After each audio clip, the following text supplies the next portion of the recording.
अस्सलाम वालेकुम मेरे प्यारे लिसनर्स। कहानी शुरू करने से पहले मेरे फेसबुक के ग्रुप लुबाबा हैदर ऑफिशियल और मेरे फेसबुक पेज लुबाबा हैदर को ज्वाइन करें। मेरे पेज और ग्रुप का लिंक डिस्क्रिप्शन बॉक्स में भी मौजूद है। मैं आपका वहाँ इंतज़ार कर रही हूँ। शुक्रिया। आबी के कमरे का दरवाज़ा खोलकर जब मैं अंदर पहुंचा तो देखा कि आबी कंबल ओढ़े पलंग पर तकिए के सहारे बैठा सिगरेट फूंक रहा था, मगर कोई परेशानी उसके चेहरे पर जाहिर नहीं होती थी। उसकी पायती में अर्शी सर झुकाए बैठी थी। कुर्सी पर एक औरत बैठी थी जिसने घुटनों तक लंबा सफ़ेद फराक और मोटी ऊनी जुराबें पहन रखी थी। उसके साथ एक आदमी गाउन पहने खड़ा था। यूं लगता था जैसे वो अभी अभी बिस्तर से उठकर वहां पहुंचा है। और हैरत की बात यह थी कि उसके दाएं हाथ में एक छोटा सा खूबसूरत पिस्तौल भी था। वो बहुत ही गजबनाक दिखाई दे रहा था। क्या बात है मैडम, खैर तो है? क्या हुआ इधर? ये दोस्त हैं आपके? जी, दोस्त क्या मतलब, भाई हैं ये मेरे। मैंने यहाँ इलाज के लिए लेके आया हूँ। और ये हमारी नर्स है मिस अर्शी। ये दोनों यहाँ इस कमरे को बाबा का घर समझकर फुजला खा रहे थे। मुझे अभी किसी ने बताया है और हमने इन्हें रंगे हाथों पकड़ा है, मेट्रन ने कहा। वो बहुत ज़्यादा तैश में थी। देखे जनाब, मैं इस अस्पताल का एडमिनिस्ट्रेशन ऑफिसर हूँ। हम इन दोनों को पुलिस के हवाले कर रहे हैं। यह हमारे अस्पताल की इज्जत का सवाल है। हम यहाँ ऐसी बदमाशी की इजाज़त नहीं दे सकते। अगर आप फैसला कर ही चुके हैं तो फिर मुझे बुलवाने का क्या फ़ायदा है? वो तो मिस सलोनी मुसरती की आपको इत्तला देनी चाहिए। आपका इसमें गिरामी? मेरा नाम मलिक उबैदुल्ला है, वो आदमी बोला। उसका लहजा बड़ा भारी भरकम था। आपने पुलिस को इत्तला दे दी है? नहीं, अभी तो नहीं दी। अभी तो मैंने अपने आदमियों को बुलवाया है। ये आपके अस्पताल की पुरानी मुलाजमा है मिस अर्शी। आपको इनकी नौकरी का भी ख्याल करना चाहिए। ये तो तबाह बर्बाद हो जाएगी। मैं कुछ नहीं जानता जनाब। ये बात अस्पताल के कानून के खिलाफ है और मैं यहाँ ऐसी गंदगी बर्दाश्त नहीं कर सकता। आप ठीक कहते हैं, मगर आपको मालूम है कि हम इसे नौकरी से हमेशा के लिए बेनियाज कर सकते हैं। लाखों रुपया दे सकते हैं हम इसे। और ये चौधरी ढिल्लो साहब के भाई हैं, आप जानते हैं उन्हें? अब तक वो इस अस्पताल के लिए लाखों रुपया दे चुके हैं। वो जनाब उबैदुल्ला साहब आपकी और इन मेट्रन साहिबा की सिर्फ एक टेलीफोन करके हमेशा के लिए छुट्टी करवा सकते हैं। समझते हैं ना आप? ये ढिल्लो साहब के भाई हैं। इन्होंने पहले नहीं बताया हमें। उबैदुल्ला का लहजा एकदम बदल गया। यूं लगा जैसे वो दहशतज़दा सा हो गया हो। मेट्रन की भी शायद हवा सरक गई थी। वो परेशान होकर कभी मुझे देखती और कभी आबी को। और वो बदमाश अभी तक आंखें मूंदे बड़े ही इत्मीनान से सिगरेट फूंक रहा था। आपको बताने की ज़रूरत क्या थी मलिक साहब? यूँ आप मेरे साथ चलें तो इस शहर के हर बड़े होटल के बिस्तर में आपको दो दो मिलेंगे। उनके लिए क्या सज़ा तजवीज़ करेंगे आप? चलें, मैं आपको अभी दिखा देता हूँ। ऐसा एक पिस्तौल मेरे हाथ में दे दे, फिर देखें। मिसेस विल्सन, मेरा ख्याल है ये साहब ठीक कहते हैं। और फिर ये भी तो देखें कि ये ढिल्लो साहब के भाई हैं। नहीं यार, चल, तू मुझे ले ही चल पुलिस के पास। चल मेरे साथ, मैं तेरे साथ इसी तरह चलता हूँ। छोड़ इन सब बातों को। ये कहकर आबी कंबल अलग फेंककर बिस्तर से उतरकर उबैदुल्ला के सामने खड़ा हो गया। वो वहशतज़दा से होकर पीछे हट गए। चलो, ले चलो ना मुझे, बारात बनाकर ले चलो, चाहे अपने घर ही ले चलो। मैं तैयार हूं जाने के लिए। आबी ने दबंग लहजे में कहा। वो तैश में आ चुका था। इन्हें समझाएं जनाब, हम इस मामले को यहीं ख़त्म करते हैं। बस दफ़ा करें। आए मिसेस विल्सन, इन्हें आराम करने दें। जिस आदमी ने भी हमारी मुखबिरी की थी ना, उसे ज़रा होशियार कर देना। आबी ने अब की बार और ज़्यादा गज़बनाक लहजे में कहा। बेचारे मलिक उबैदुल्ला और मिसेस विल्सन हेकड़ी भूलकर उसी वक्त कमरे से बाहर निकल गए। आए थे वहां से तफ्तीश खान बनकर। तुम ना आते ना तो मैं दोनों की गर्दन ही मरोड़ देता यहाँ। चलो ए भाई, तू लानत भेजे जालिम समाज पर जो दो दिलों को मिलने नहीं देते। आबी ने मिस अर्शी से मुखातिब होकर कहा। तेरे जख्म का क्या हाल है अब? वो तो ठीक हो गया, मगर शायद जो जख्म वो लगा गए हैं वो बड़े दिनों में भरेगा। बाकी रात मैंने आबी के ही कमरे में गुजारी, मगर वो सो ना सका। वो अर्शी के बारे में फिक्रमंद था और मैं अपने दुखों की पोट खोल कर बैठा रहा। उसका गम तो एक लम्हे की टीस देकर खत्म हो गया। अर्शी घर चली गई, मगर मैं तो पोर पोर कट के रह गया था। सुबह सवेरे मैंने बिस्तर छोड़ा और नहा धोकर बाहर जाने के लिए तैयार हो गया। आबी अभी तक आंखें मूंदे पड़ा था। किधर का इरादा आज? तुम कब तक यहाँ लंबे लंबे लेटे रहोगे? मैं आज डॉक्टर से मालूम करता हूँ। मेरा ख्याल है मेरा जख्म भर चुका है। उससे पूछो और ये जगह छोड़ ही दो, कोई नई मुसीबत ना आ जाए कहीं। वो उबैदुल्ला तुम्हें निगाह में रखेगा। ये तो है यार, मेरा ख्याल है मैं किसी और अस्पताल में जा लेटता हूँ। रहने के लिए अच्छी जगह है, तुम भी रात को मेरे साथ ही ठहर सकोगे। तुम ठीक कहते हो यार, होटल में ठहरने से तो ऐसी जगह ही बेहतर है। कोई और अच्छा सा अस्पताल देखो। जख्म अच्छा हो गया तो मैं किसी और बहाने वहां रह लूंगा। नाश्ता तो मंगवाओ और सलोनी का पता करो, उसने तो हमें कुछ बताया नहीं। आबी ने पलंग से लगी घंटी बजा दी। थोड़ी देर बाद एक नर्स अंदर आ गई। जी फरमाइए। वो मिस सलोनी कहाँ है? वो रात मिस अर्शी के घर गई थी, फिर उसने फोन किया कि मिस अर्शी की तबीयत खराब है, वो वापस नहीं आ सकेगी। हमें क्यों नहीं बताया किसी ने? उसने ये नहीं कहा था कि आपको बता दिया जाए। अच्छा ठीक है, नाश्ता भिजवाओ हमारे लिए। ये कहकर आबी बिस्तर से उठा और जल्दी जल्दी मुंह हाथ धोकर उसने कपड़े बदल लिए। जब वो बालों में कंघी फेरकर मेरे सामने कुर्सी पर आ बैठा तो बोला, हमें अभी और इसी वक्त मिस अर्शी के यहाँ चलना चाहिए।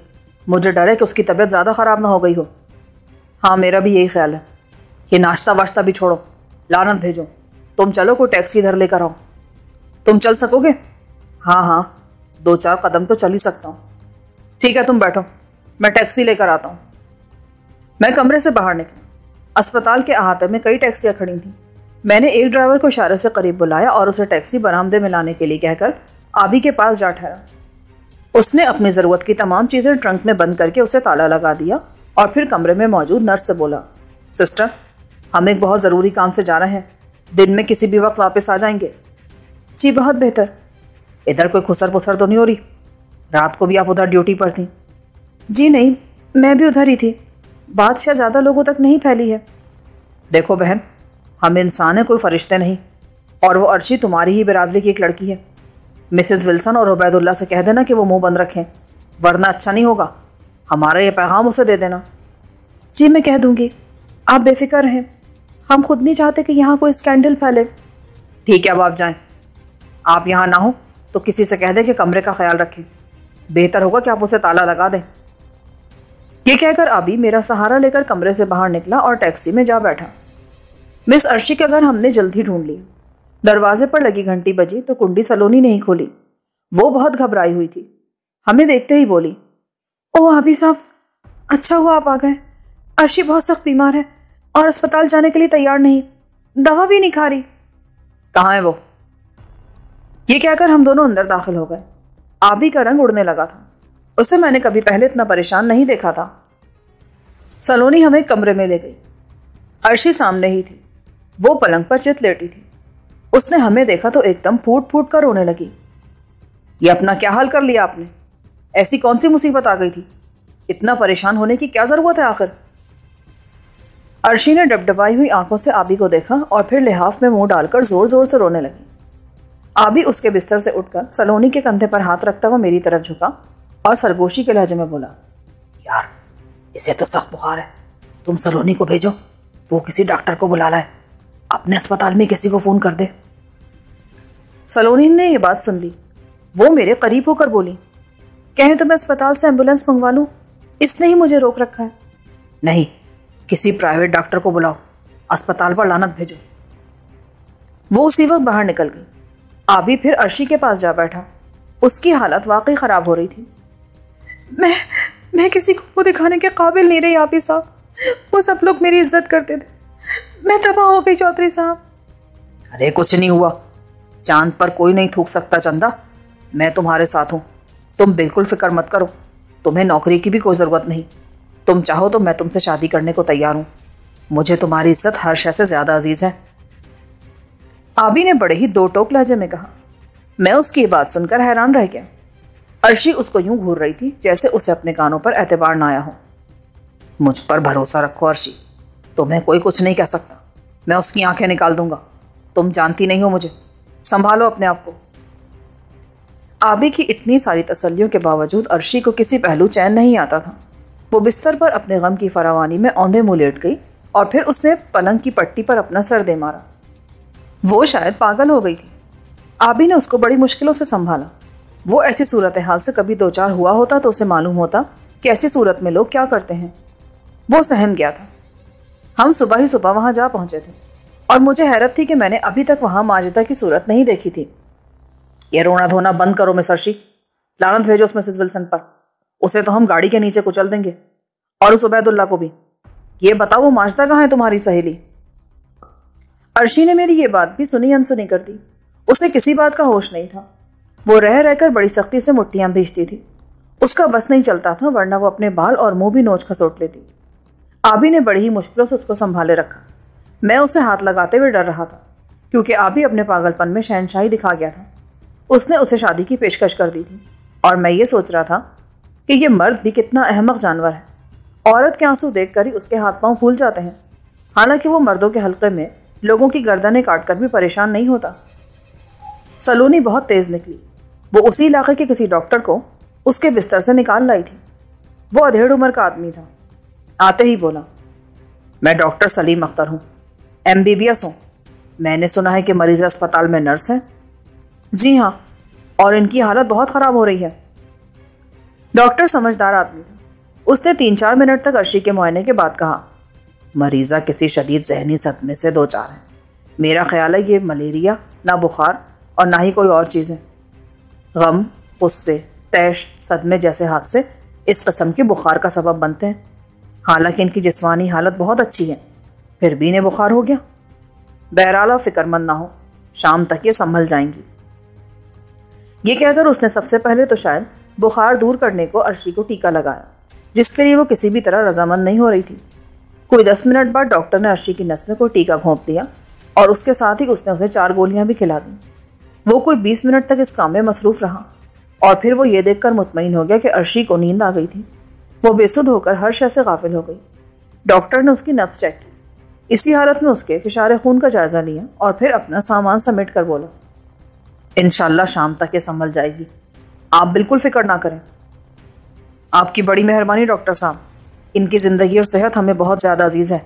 ये ले, ये रही आपकी फ़ीस। आबी ने जेब से 100 का नोट निकालकर डॉक्टर को थमा दिया। वो एकदम खुश हो गया। मेरी फ़ीस इतनी ज़्यादा तो नहीं है, आप 50 रुपये दे दीजिए। ले जाएं डॉक्टर साहब, आपका इस वक्त आ जाना ही हमारे लिए बाइस इज्जत है। हम आपका ये एहसान कभी नहीं भूल सकते। डॉक्टर बाहर निकला तो मैंने सलोनी से कहा कि वो हमारे लिए नाश्ते का बंदोबस्त करें। मैं तो खुद चाय के कप को तरस गई हूँ। ये बीबी रानी तो बुखार उड़कर लेट गई, और वो दूसरी कहीं नजर नहीं आती जिसका जिक्र करती थी। वो माश्ता घर में नहीं है क्या? मैंने तो नहीं देखा उसे। दरवाजे की चाबी तो अर्शी ने अपने पर्स में से निकाली थी। अच्छा तुम देखो तो सही, शायद बावर्ची खाने में कुछ मिल जाए। इन 2 बुलबुलों का घोंसला इतना भी खाली नहीं हो सकता। वो गई तो मैंने आबी को अर्शी के पलंग पर ही बिठा दिया। तू इधर बैठ जा मेरे यार, अपनी होने वाली जोजा के पास। अब यही तेरा उड़ना है। वो होंठ टेढ़े करके मुस्कुराया और अर्शी के पाँव की तरफ बैठकर उसका लिहाफ अपने घुटनों पर डालते हुए बोला, तेरा क्या ख्याल है? मैंने को गलत पेशकश की है? ये पेशकश नहीं है बच्चे, पेचकस है। मैं तेरी सब चालें समझता हूँ अच्छी तरह। ओ यार, ये चाल नहीं है, मैंने बड़े खुलूस से बात कही है। वो तो मैं समझ ही रहा हूँ, कोई बहुत ही गहरी बात है तेरी इस खुलूसियत में। अब की बार वो आंख दबाकर शरारत से मुस्कुरा दी। ये मुझे पसंद आ गई है यार। रोती है ना तो भी अच्छी लगती है, और हंसती है तो वैसे ही कि इसके दांत गिने जा सकते हैं। हाँ, ये तो मैं देख रहा हूँ। कोई खास पुर्जा लगा इसके अंदर, वरना तू ऐसे फंसने वाला कहाँ। मुझे तो उस पर तरस आ गया यार। इसकी तो सारी साख शोहरत इज्जत खत्म ही हो गई है। हमारी वजह से बेचारी नक्कू बन गई है। हाँ ये तो है, मगर इसको गठरी में बांधकर कंधे पे लटकाने की भला क्या तुक है? हम शादियां करते फिरेंगे भर उरूस से यकशब से। तेरी फारसी भी निखर आई है जिलानी, तेरा लहजा तो बिल्कुल ईरानी हो गया। चल यूं करते हैं, तू सलोनी से शादी कर ले, मैं इससे निकाह पढ़वा लेता हूँ, फिर हम दोनों पहाड़ों पर जा चढ़ेंगे। कोई 20 मिनट बाद सलोनी हमारे लिए नाश्ता तैयार करके लाई। वो अंडे, टोस्ट, मक्खन और चाय लेकर आई थी। ये सब चीज़ें मौजूद थी यहाँ? जी नहीं, मैं भागकर दुकान से लेकर आई हूँ। यहाँ तो सिर्फ चूल्हा और बर्तन थे। गुड, आप तो खासी सलीकामंद हैं और उमूर खानादारी में माहिर नजर आती हैं मुझे। मैंने खुश होकर कहा, और अगर कभी इसने शादी की ना तो इसका पहला इंतखाब तुम होगी मिस सलोनी। आबी ने मुस्कुराकर कहा। वो झेंप सी गई। कमगो लड़की थी, फिर भी अकड़ कर बोली, जी नहीं, इतनी भोली नहीं हूं मैं, और ना इतनी सलीकामंद कि आपके इम्तिहान में पास हो जाऊं। जरा पता तो करो बीबी कि वो माजदा कहाँ है। मैंने उसे देखा हो तो कुछ बताओ ना। पता नहीं वो हूर पर ही है कौन जिसका आप बार बार जिक्र करते हैं। कोई खास चीज होगी वो। उसे देख लोगी ना तो फिर सब कुछ देखना भूल जाओगी तुम मिस सलोनी। उसका सिलसिला नसब शहंशाह बाबर से मिलता है। आबी तरंग में था। अभी तो आप बस ये गरीबाना सा नाश्ता करें, इस पर जो पैसे खर्च हुए वो आपके ही थे। रात 50 रुपए दिए थे ना आपने मुझे, ये उसी सिलसिले की कड़ी है। एक बात तो बताओ मिस सलोनी, इस अर्शी के घर के हालात कैसे हैं? ये कसूर के करीब किसी गांव की रहने वाली है और तनख्वाह मिलते ही अपनी माँ को रकम मनी ऑर्डर कर देती है। कभी बताया तो नहीं इसने कि इसके घर के हालात कैसे हैं, मगर मैं अंदाज़ा लगा सकती हूँ कि वहाँ भी भूख भंगड़ा डाल रही होगी। मिस सलोनी, तुमने खुद भी नाश्ता किया या नहीं? आबी ने मौजू बदलते हुए कहा। वो सलोनी की बातें सुनकर परेशान हो गया था। नाश्ते से फारिग होकर हमने 2-2 सिगरेट फूके। आबी अभी तक अपनी जगह पर जम कर बैठा था। अब क्या सोचा तुमने? मैंने उससे आगे की बात पूछी। सलोनी कमरे से बाहर जा चुकी थी। यार, अगर मैं यहाँ रह सकूं तो ये डॉक्टर सलीम अख्तर मेरी मरहम पट्टी कर दिया करेगा। तुम मेरा सामान वहाँ से मंगवा दो और उनके बिल की अदायगी कर दो। मैं यहाँ रहना ज़्यादा बेहतर समझता हूँ। तेरा भी जवाब नहीं है प्यारे, पर खैर मैं सलोनी से कहता हूँ, वो तुम्हारी तमाम चीज़ें इधर ला देगी। अल्लाह तेरा भला करे जिलानी, तू तो बड़ा नेक दिल आदमी है यार। हम ये मकान भी खरीद लेते हैं। उस मास्टर को निचोड़ो, बड़ी रकम है उसके पास। पहले तो तुम कुछ और नसीहतें कर रहे थे मुझे। अरे वो मेरी आखिरी नसीहत नहीं थी। मेरा ख्याल है वो औरत ये मकान 1,00,000-1.25 लाख में दे देगी। उम्मीद तो है। खैर, तुम्हारी ये दोस्त होश में आ जाए तो इससे बात करो, शायद काम बन जाए। ये कहकर मैं अपनी जगह से उठ गया। अब कहाँ का इरादा है? मैं ढिल्लो साहब से मिलने जा रहा हूँ। देखता हूँ कि वो क्या कहते हैं। आसिया से आज मेरा मिलना बहुत ज़रूरी है। मेरा दिल लरज़ रहा है, पता नहीं वो किस हाल में होगी। हाँ ठीक है, उसका पता करो, मैं इधर ही बैठा हूँ। इतने में सलोनी अंदर आ गई। आबी ने उसकी तरफ देखे बगैर कहा, तुम रहती कहाँ हो मिस सलोनी? मैं तो जो इधर अस्पताल में नर्सों के हॉस्टल में रहती हूँ। ठीक है, तुम भी 10 दिन की छुट्टी ले लो और इधर इस अर्शी की तीमारदारी करो और इधर ही रहो। मैं इसको कहाँ संभालता फिरूंगा? इस काम के हम तुम्हें 50 रुपए रोज़ाना के देंगे। कहो मंजूर है? मंजूर तो है जनाब, मगर इसमें कुछ और तो शामिल नहीं होगा। वो बहुत ही तेज जा रही थी। एग्रीड मिस सलोनी, कोई और खिदमत इसमें शामिल नहीं होगी। बस तुम्हें बावर्ची खाना संभालना पड़ेगा। वो तो मैं जानती हूँ। तो बस ठीक है, कह दो मिसेस विल्सन से कि तुम भी बीमार हो। उस बुड्ढी की तो मैं किसी दिन टांगे चीर दूंगा। ये कहकर मैं मुस्कुराता हुआ वहां से बाहर निकल आया। आबी ने जिंदगी का एक और राज पा लिया था। वो खुश था, बेहद खुश। फरखुंदा के मकान से निकलकर मैं सड़क पर पहुंचा तो मुझे महसूस हुआ कि वो कंबल मेरे बदन पर बहुत ही ऊपरा सा लग रहा है। लोगों ने स्वेटर तक उतार दिए थे। कई बांके तो राह में मुझे ऐसे मिले जिन्होंने मलमल के कुर्ते पहन रखे थे और मैं अपने ऊंचे लंबे मजबूत कद पर कंबल ओढ़े जा रहा था। अपनी शनाख्त के खौफ ने मुझे अलग दबोच रखा था। मुझ पर लाजिम था कि उस शहर में घूमने फिरने के लिए अपने हुलिये में कुछ तो तब्दीली पैदा कर लेता। मुझे मालूम था कि वहाँ 1-2 नहीं, बेशुमार ऐसे पुलिस वाले मौजूद थे जो मेरी सूरत से पूरी तरह आशना थे। वो मेरे खून के प्यासे हो रहे थे। उनकी नज़रों से बचना मेरे लिए बेहद ज़रूरी था। मेरा ख्याल है उनको भी ये इल्म था कि मैं हमेशा कंबल ओढ़े रहता हूँ। और इन्हीं खदशों की जद में चलता हुआ मैं एक टैक्सी में बैठा और अनारकली जा पहुँचा। वहाँ से मैंने एक तैयारशुदा कपड़ों की दुकान से एक बहुत ही खूबसूरत किस्म का विलायती सूट खरीद कर पहन लिया। आगे चलकर मैंने एक ब्रीफ केस खरीदा और उसमें आबी का खरीद करदा जोड़ा जो मैंने उतारा था बंद कर लिया। मेरे बूट भी मुझे बहुत ही बेहंगम से नजर आ रहे थे। वो भी मैंने बदल डाले और पुराने उतार कर एक फ़कीर को दे दिए। रास्ते में मैंने कराकली टोपी भी खरीदी और फिर एक स्याह ऐनक आंखों पर लगाकर मैं एक बिल्कुल ही नए और काबिल एहतराम रूप में शिजान रेस्टोरेंट की तरफ चल दिया। टैक्सी नहीं मिल रही थी। मजबूरन मैं नीला गुंबद की तरफ से निकला और मेयो अस्पताल के करीब से गुजरकर आगे बढ़ गया। अभी मैं कुछ ही दूर गया था कि मुझे बाएं हाथ बहुत से लोगों की भीड़ नजर आई। मुझे लगा कोई हादसा हो गया है। उस भीड़ की वजह मालूम करने और हादसे के शिकार आदमी की सूरत देखने के लिए मैंने लोगों को इधर उधर हटाकर सामने नजर डाली तो मैं ये देखकर हैरान रह गया कि वहाँ एक जवान औरत औंधे मुँह पड़ी थी। उसका लिबास जगह जगह से फट चुका था। उस औरत को देखकर मुझे यह एहसास हो रहा था कि मैंने उसे कहीं देखा है। मैंने ज़रा आगे बढ़कर उसके चेहरे पर नज़र डाली तो मेरा दिल थक से रह गया। मेरे सामने रीटा थी, वो जानेहार, वो सारे जहाँ से अच्छी, वो मेरी मोहब्बत में गलता रहने वाली रीटा मेरे सामने बेगोरो कफन पड़ी थी। वो जिंदगी से मुंह मोड़ चुकी थी। उसके नंगे बाजू और टांगों पर जा बजा नीले नीले निशान नजर आ रहे थे। वो अजियतों के बेपनाह सैलाब में से गुजरकर दम तोड़ गई थी। उसकी वो नीम बरहना लाश देखकर मेरा दिमाग उलटने लगा। मेरे दुश्मनों ने मेरे दिल के सबसे नाजुक मकाम पर खंजर घोंप दिया था। मेरे ब्रीफकेस में मेरा कंबल बंद था। मैंने वो निकालकर फौरन ही अजीम रीटा पर डाल दिया, जिसके मुझ पर अनगिनत एहसानात थे। जाओ, चले जाओ यहां से, दफा हो जाओ तुम सब लोग। इस बदनसीब औरत की और ज्यादा बेहुरमती मत करो, मैंने चीख कर कहा। वहां पर भीड़ में से लोग एक एक करके खिसकने लगे। 3-4 आदमी अजीब सी नजरों से मेरी तरफ देख रहे थे। ये अजीजा है आपकी क्या? एक आदमी ने बड़े ही अजनबियत भरे लहजे में कहा। उसके मुंह से सवाल सुनकर मैंने तड़ाक से एक झापड़ उसके मुंह पे दे मारा। वो तेवरा कर पीछे गिरा। जा, चला जा यहां से। ये तेरी माँ है, तेरी बहन है, क्यों खड़ा तू यहां पे? चले जाओ यहां से, मैं एक एक को मार दूंगा। मेरी आवाज की घनघरट से सहमकर वो आदमी तेजी से उठा और अपनी साइकिल पकड़कर वहां से भाग निकला। बाकी आदमी भी बड़बड़ाते हुए वहां से खिसकने लगे। करीब ही एक खाली टैक्सी गुजर रही थी। मैंने उसे रोका। ड्राइवर ने सड़क के किनारे कंबल में लिपटी लाश देखी, जो फौरन ही नीचे उतर आया। हम अस्पताल के करीब ही खड़े थे। ये क्या, कौन आदमी मर गया भाई जी? कौन है ये कोई बदनसीब औरत है, खुदा जाने कैसे मर गई। इसे यहां से उठाए, बेचारी की लाश की बेहुरमती हो रही है, मैंने गुलूगीर आवाज में कहा। उसने टैक्सी का पिछला दरवाजा खोला तो मैंने रीटा को कंबल में लिपटाकर उठाया और टैक्सी की पिछली सीट पर डाल दिया। अभी तक सड़क के दूसरे किनारे 3 आदमी हमें बड़े गौर से खड़े देख रहे थे।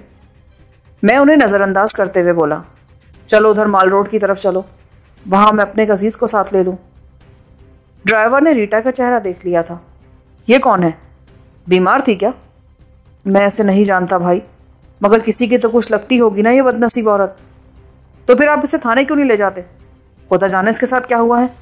मुझे तो लगता है किसी ने इसके साथ बहुत ज्यादती की है। मुझे कुछ नहीं पता भाई, खुदा ही बेहतर जानता है कैसे क्या हुआ, मैंने अपने आंसू पीते हुए कहा। मेरे दिमाग में खलबली मची थी। मुझे मालूम था कि इस रीटा के साथ क्या हो चुका है। वो सीधी खड़ी सुइयों भरे तख्ते पर से घसीट कर उतारी गई थी।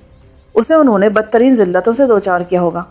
वो उससे मेरा नाम पूछते होंगे, मेरा पता मालूम करते होंगे, मगर वो चुप रही होगी। कुछ भी उन्हें वो मेरे बारे में नहीं बता सकी होगी और अपनी उस चुप पर वो उनके जुल्मों सितम सहती रही। वो बहुत रोई चिल्लाई होगी। उसने हर सांस पर मेरा नाम लिया होगा, मगर वो बदनसीब नहीं जानती थी कि मैं कहाँ हूं। उसे मेरे ठिकाने का कतन कोई इल्म नहीं था। टैक्सी मैंने शिजान रेस्टोरेंट के सामने रुकवाई तो देखा कि ढिल्लो साहब की कार पहले से वहां खड़ी थी और वो उसकी पिछली सीट पर बैठे थे। उस वक्त 10 बज रहे थे। उन्होंने अपने वक्त का एहतराम किया था। उनकी कार सामने देखकर मैं सिसकता हुआ उनकी तरफ लपका। इस हुलिये में वो मुझे पहली नजर में तो पहचान ना सके, मगर फिर उन्होंने मेरी वो भीगी हुई आंखें देखी, मेरे चेहरे पर गौर किया और घबरा कर कार से बाहर निकल आए। क्या बात है खान साहब, खैर तो है? खैर नहीं है ढिल्लो साहब, इस शहर ने मुझे फिर लूट कर कंगाल कर दिया। उधर टैक्सी में रीटा की लाश पड़ी है, मैं बर्बाद हो गया ढिल्लो साहब। वो हक्का बक्का रह गए। ये क्या कह रहे हैं आप? उसे किसने मार दिया? किसने मारा रीटा को? उन्हें यकीन नहीं आ रहा था। मैं उन्हें खींचकर टैक्सी के पास ले गया और रीटा के मुंह पर से कंबल हटाकर मैंने उन्हें उसकी सूरत दिखाई, जिसके खुलूस ने मुझे अपना बेदाम का गुलाम बना रखा था, जिस पर मैं किसी बड़े से बड़े जरी मर्द से ज्यादा भरोसा करता रहा था। उसकी सूरत देखकर ढिल्लो साहब हैरान रह गए। ये तो बहुत बुरा हुआ। खान, इस टैक्सी को सीधा पुलिस सर्जन के पास ले चलें। ये क्या अगर वो अपनी कार में जा बैठे। उन्हें पुलिस सर्जन के दफ्तर का रास्ता मालूम था। वो मेरे आगे निकले तो मैंने भी टैक्सी उनके पीछे लगा दी, मगर मुझे उनकी वो तजवीज़ बहुत खल रही थी। क्या अब रीटा की वो लोग और ज़्यादा बेहुरमती करेंगे? क्या वो फिर उनकी छुरियों की जद में जा ठहरेगी? नहीं नहीं, मैं ऐसा नहीं होने दूंगा, किसी भी तरह नहीं। ढिल्लो साहब की कार पुलिस सर्जन के दफ्तर के आगे जाकर रुकी तो मैंने टैक्सी उनके पहलू में ठहरा दी। वो दफ्तर उन दिनों अनारकली के अकब में था। ढिल्लो साहब, खुदा के लिए मुझे इसके पोस्टमार्टम की ज़रूरत नहीं है। अरे पागल हो गए आप क्या? मैं इसके कातलों की पेटियां उतरवा दूंगा, जेल में सड़ा दूंगा इन्हें। समझ कर रखा उन्होंने अपने आप को। आप इसे उठाकर अंदर ले आए, मेरे पीछे आए।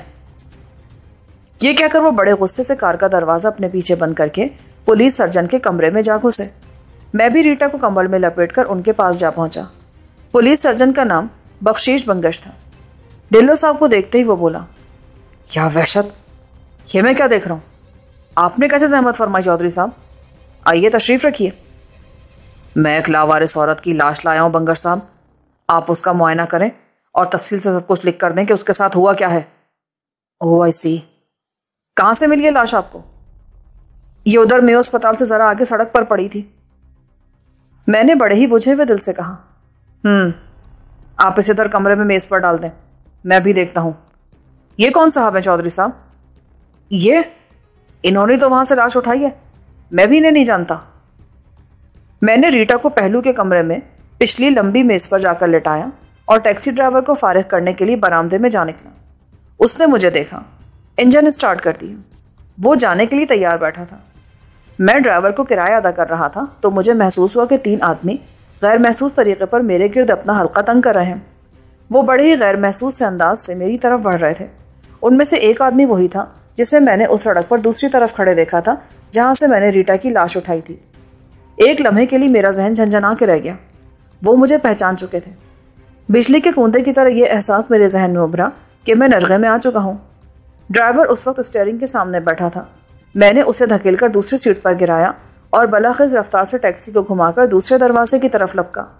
बस मेरे और तीनों आदमियों के अंदाजों में एक लम्हे का फर्क पड़ गया था। ये क्या करते हो भाई जी? गाड़ी मुझे दे दो। चुप रह जरा, तेरी जिंदगी खतरे में है, मैंने टैक्सी को गेट में से गुजारते हुए कहा। वो तीनों हमारे पीछे भाग रहे थे। एक ने पिस्तौल निकालकर टैक्सी का दायां अकबी टायर फाड़ दिया। जबरदस्त धमाके के साथ ही टैक्सी लड़खड़ाई। मैंने दरवाजा खोला और बाजार की भीड़ में जा घुसा। वो तीनों अब गेट पर पहुंच चुके थे। मेरे सामने अब कई रास्ते खुले थे, मगर वो तीनों शिकरे की तरह मेरी तरफ लपके चले आ रहे थे। मैं बलाखेज रफ्तार से लोगों की भीड़ को चीरता हुआ अनारकली के चौक की तरफ बढ़ा। ऐन उसी वक्त एक रिक्शा मेरे करीब से गुजरा। वो बिल्कुल खाली था। मैं गड़ाप से उसके अंदर जा बैठा। जल्दी चल यार, मुझे गाड़ी पकड़नी है, बस 10 मिनट बाकी हैं।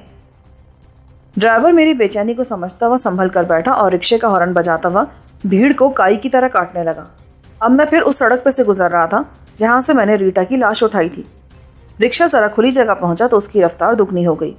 ड्राइवर मेरे हाल हुलिये से डबल किराए की तवक्को रखता था। मैंने पीछे मुड़कर देखा तो मेरा दिल फिर डूबने लगा। एक टैक्सी बलाखेज रफ्तार से हमारे पीछे चली आ रही थी और उसमें से एक सुअर खिड़की में से सर बाहर निकालकर मुझे देख रहा था। हमारा रिक्शा बत्ती वाले चौक में से गुजरा ही था कि इशारा बदल गया और पीछे आती ट्रैफिक सुर्ख निशान के उस तरफ जाम होकर रह गई। वो जरा सी मोहलत मेरे लिए बहुत काफी थी। तेज चलो यार, मैं तुम्हें डबल से भी ज्यादा किराया दूंगा। ड्राइवर ने रफ्तार और बढ़ा दी। वो मेरी मुश्किल अच्छी तरह समझ रहा था। वो मैक्लोड रोड पर चढ़कर स्टेशन की तरफ लपका। टैक्सी अब भी हमारे पीछे पीछे थी, मगर फासला बढ़ गया था।